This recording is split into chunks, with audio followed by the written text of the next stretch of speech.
don't really add up.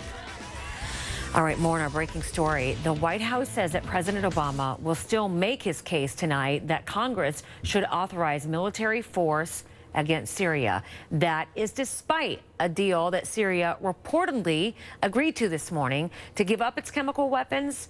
Well, the president mentioned the deal during his media blitz last night, or the possibility of it. Because we've seen Assad's willingness to use chemical weapons, we're going to have to go further and give the international community assurances that they will not be used, potentially by getting them out of there.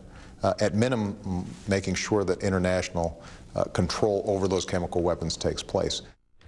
Well, political science professor Jason Johnson is joining us now. So he's still going to mention in the speech tonight that he will go to Congress to authorize a possible strike. Is that kind of keeping the heat on until we get the possible points about a possible deal? Exactly. The president wants to make sure that the heat is still on the feet of Assad, that the heat is still on Putin, to make sure that this is the deal that actually gets done. It's really no different than what Bill Clinton tried to do in Kosovo, than what George Bush tried to do with Iraq. He basically, this deal now, the president can say, see, the mere threat was what got this done. Now we need to keep the pressure up so we can actually get these chemical weapons taken care of. All right, so what happens next, though? I mean, with this speech, you have the president taking his case to the people, and is it possibly, mixed messaging again? I don't necessarily think it's mixed messaging. I think what's going to happen is now everyone is going to be running to the kitchen table and trying to hammer out a deal as fast as possible, because Congress doesn't want to vote on this. If Harry Reid and the Democrats in the Senate can avoid this vote, if the House can avoid this vote, that's what they want to do. And they can do that if the president's speech spurs some sort of concrete deal between the French, the Russians, and the Syrians and the UN, possibly by this weekend. So I think this really starts a stopwatch after the president speaks tonight. All right, have you been surprised by any of the reaction this morning about a possible reported deal?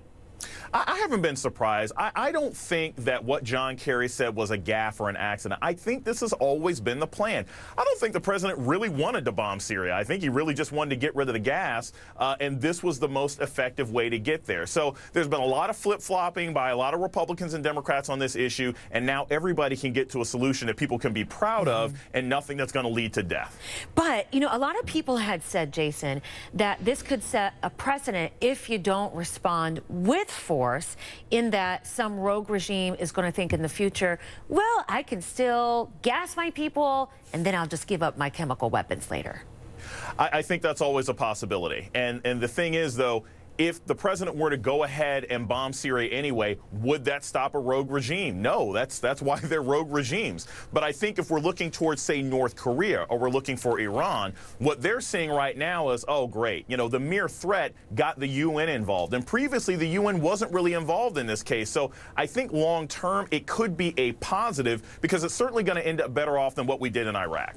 All right, Jason Johnson, thank you. The president speaks at 9 p.m. Eastern tonight.